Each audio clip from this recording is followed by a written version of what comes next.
Being an indigenous woman from the northeast of India, I have the privilege to shed light on the Manipur conflict. Manipur, with a population of 2.8 million, is home to more than 35 communities.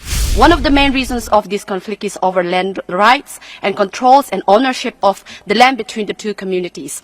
For the narrative peddled by international medias have been that the Manipur conflict is of religious nature holds no ground. The central government of India has tried to stop the conflict by resolving issues on both communities peacefully with continuous dialogue. Being an indigenous woman from the northeast of India, I have the privilege to shed light on the Manipur conflict and the government of India's firm resolve to bring back peace and normalcy in the region. Manipur, with a population of 2.8 million, is home to more than 35 communities. The majority of them can be classified into three main ethnic groups: the Meitei, the Nagas, and the Kukis. Geographically, the state can be divided into two parts, Imphal Valley and the hill areas. The valley accounts for over 11% of the area, but is home to 57% of the total populations, mainly Meitei. The hill areas are dominated by Naga and Kuki tribes and comprise 43% of the state population. The present conflicts needs to be seen through the prism of complex ethnic relationship. One of the main reasons of this conflict is over land rights and controls and ownership of the land between the two communities. Therefore, the narrative peddled by international medias have been that the Manipur conflict is of religious nature holds no ground. The truth is that the conflict cannot be described as religious conflict between the majority Meitei and minority Christian Kukis, since the Nagas, who are predominantly Christian, are not participants to the conflict. Not to mention part of Meitei population also practice Christianity. Thankfully, the central government of India has tried to stop the conflict by resolving issues on both communities peacefully with continuous dialogue. I would beg the Honourable Council and audience to see Manipur conflict for what it is.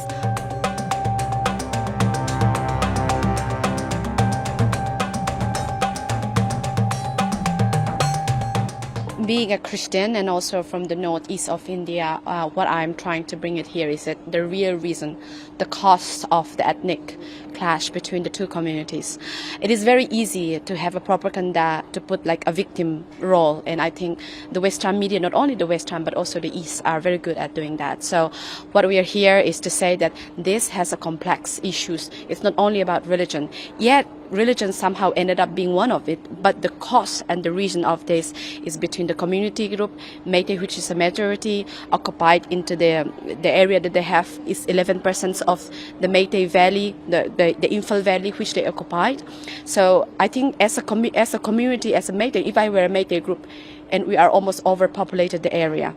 And the whole area of the tribal community, which is also the hill, which is about 90% of the entire Manipur, it belongs to either the Kuki or the Naga tribes. So essentially, both sides, I wanted to expand my territory. But, you know, this, I think the original cause of the issue is the British divide and rule policy, dividing India already from like Pakistan, the East and the West, bringing religion use as a tool to divide people. I think somehow the post-colonial division is still happening.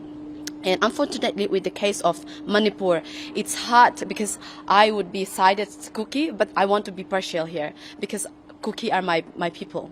But at the same time, the reasons that putting Christian versus Hindu, because not all Meitei are Hindu. Majority are Hindu, but not all of them are Hindu. The same goes for the Kuki. Majority are Christian, but not all of them are Christian. Like myself, I used to have indigenous, my tribe used to worship something else. The British colonized us, sent missionaries. I'm very thankful that I'm Christian and I'm a progressive Christian. However, a lot of ethnic problem in the Northeast, the consequence is the religion, but not the true cause. So I think here it is so important that highlighting the reasons why ethnic between two majority and a minority happen in an era that is still happening. We are still suffering the post-colonial, the British divide and rule policy. So I think highlighting that is crucial as an Indian, and also highlighting the diversity in the northeast of India. We are all of different tribals, different ethnic group, having a little bit fight between ourselves, but we all stem from the same, even especially with the geopolitics on the border between Myanmar and Bangladesh. There's so many tribal area, and not just Western media or someone vested party cannot just say that, oh, a minority Christian is being killed or prosecuted based on this and that without an actual cause. So I think it is important to highlight the true reason of what is happening there. My last question to you, do you believe that the Western media or the West do really understand the the complexity of the Northeast India? Not at all. Being a native, I can say that they don't.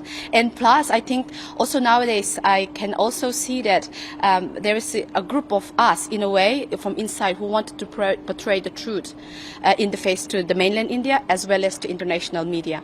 And I think it is very important that if I were a media or a ground personnel to highlight, to have the evidence, they should come and stay not just one day and have a parachute journalism. They should stay longer, observe the people, have both sides, and especially with Manipur condition, because there was internet shutdown, and a lot of journalists, either from the inside, cannot have their statement cross-checked. I think that is one of the reasons as well why we have biased media.